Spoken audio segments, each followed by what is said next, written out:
Queen Madu, and you're welcome to another segment of Reason with Queen. So please pardon my voice. I have a little flu, so just pardon the huskiness, like it's going to be, cracky or something like that. Anyways, I don't want to say I am angry, because in this platform I know I have said this over and over and over again, and don't get me wrong, because what I'm going to discuss today is something I have been hammering here. It is not funny, pardon my laughter, it is painful, it is sad, you understand, but I want to bring it on another angle, on another level this time around.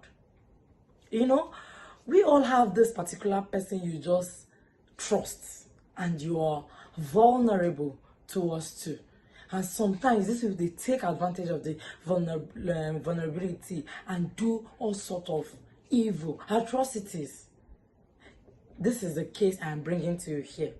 Again, they have tabled the matter of Chibuzor. Apostle Chibuzor, precisely the overseer of OPM, the one that always do philanthropy. You understand? So there's this girl that came home and said allegedly that she had a baby for him. He did not counter it though. Instead, he started giving us stories of how he has 5,000 children, how he has millions of children he's taking care of, that he's going to do this for the baby, he's going to do that for the baby. That's the video. I'll open a special account, bank account, both in Naira and dollar. For the child. For the child. I hearing that. Did you people hear that? Did you hear that? And you said you open a special bank account for that child? Yes. God has a way of working. God blessed me with a daughter. But now, maybe if God has, maybe my wife has given me maybe 5 children, maybe I will not have the mind to be able to bring in all the children. So now, God wants me to have more children. That is why He gave me a daughter. Now I have thousands of children answering my name. Some are in university in America, some are in university in Turkey, some are in university in Benin, some are in my house. They are answering Chibuzor. So I have more children now so I'm so excited. And those who are answering my name, I included in my will. I'm a man that loves taking care of the less privileged. I have a passion for less privilege. I have a passion to help the poor. I have a passion to bring up people from nothing to something. And I won't stop. I will not stop. So that God will be with me. I'm going to do it because God is happy. All this, do you know that God has even increased the church more? God has even blessed the church more. Is it God? Is that how you work? Look at the attendance on last Sunday. Look at last night vigil. It's amazing. I'm going to make you guys understand one thing. I am a Christian, a very devoted one, and I go to church. So don't even forget about all these things they say that you should stay at home and do your spirituality nonsense. Trust me, you need a covering, you need a fellowship. That is why the Bible says, do not forsake the fellowship of the brethren. But my dear, there is a level you will get to. You understand that there are a lot of so-called men of God, and you need a spirit of discernment to start knowing this so-called men of God.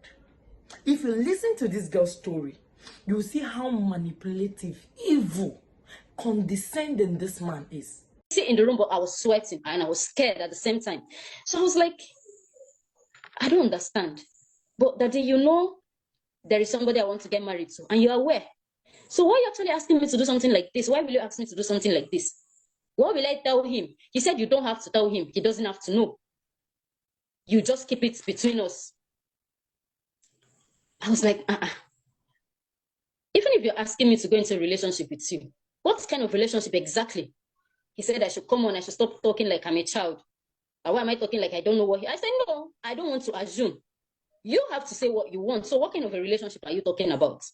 He said, okay, since I want him to say it, that he is actually looking for a sexual relationship. I said that you're a Man of pastor. God said it. Yes. By He name. said that Apostle Chibuzor. Okay, allegedly. Yes. Okay. He said that after all, he's a man. And I kept telling him, don't get me pregnant and expect me to go, because I will not. Yeah. I told him this. He said I should stop preaching. I said, no problem. He kept having his way. Meanwhile, the guy I was supposed to marry was still planning for the marriage. I approached Apostle and I told him, I said, please, you are the general overseer of OPM, and I'm having an affair with you. And the person who wants to marry me is an usher in the church. I don't think I can do this.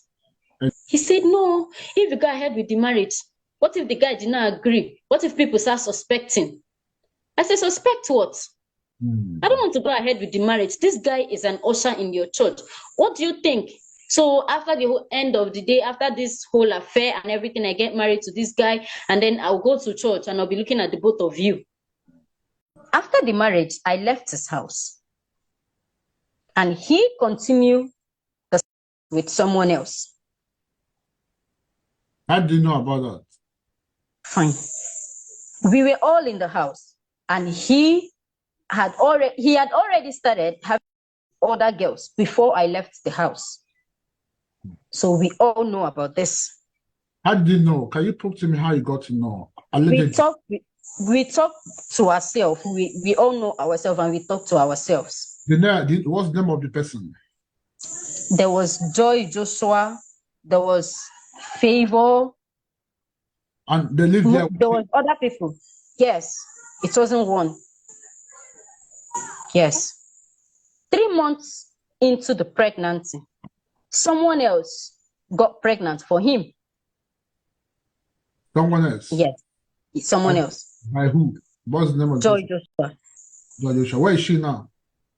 She's currently in Lagos. Does she have the baby? Yeah, she has the baby. She's in Lagos with the baby? Yes.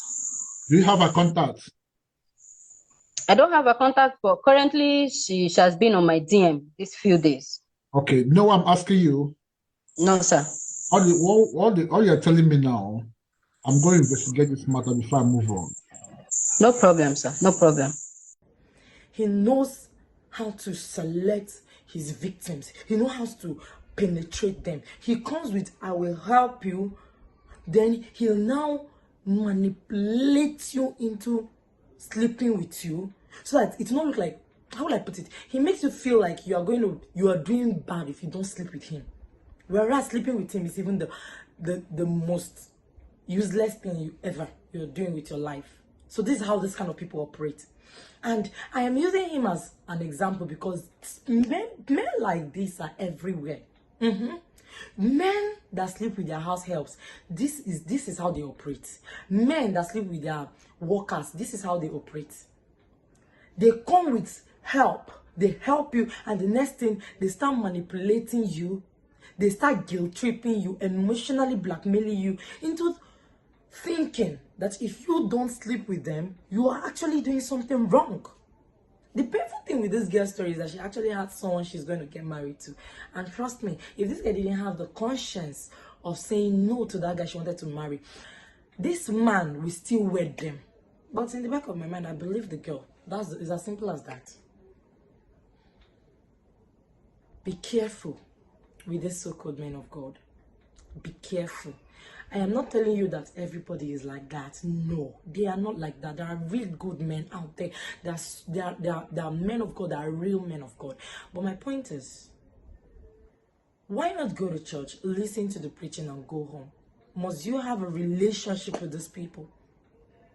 And you that feel like you can actually, take advantage of people's vulnerability. Karma is on the way. It will come for you. Karma will show face one day. Everything you think you are doing to cover up will come down. You are doing philanthropy to hide your atrocity. Karma will come for you. Then that name, that reputation. Do you know, one thing with the devil is that he keeps deceiving you. telling you that what you are doing, that it will not come to light. One day it will come to light and you will be shamed. Trust me, God cannot be mocked. Whatever a man sow, he will reap. The Bible. I beg you, all you young girls out there, know when someone is out there helping you genuinely. I beg you, for your sake, for your innocence. Just imagine how this girl was turn the baby mama all of a sudden. She has a child. Whether she likes it or not, she's a mother. Please, watch out for yourself. There are wolves in sheep clothing, parading, looking for people to devour and destroy. You need to be careful. Imagine she was 18 when all these things were happening. A child. Someone that should be leading people is sending them as, just leading them astray, doing whatever he likes, believing it is right. But I know, if this happened after everything, it is true. I just have one thing to say to everybody. Know who you trust. Protect yourself, your sanity and your mind. Knowing God is in the heart. Go to church, listen to the Bible. It is very, very important. Go home. I beg you. Go home. You don't need a relationship with your pastor. I am telling you the simple truth. You don't need that familiarity. You need the yeah. Nah, biggie. The only person you need to have a relationship with is God. Because it's from all this, hey, well, daddy, you leave your own daddy at home and be calling pastor daddy. Daddy, from daddy, abagi me. Let's do what is right. For your sake. I believe this gets to the right audience. Please share our videos, like, comment. I'll come here again and show you my beautiful face.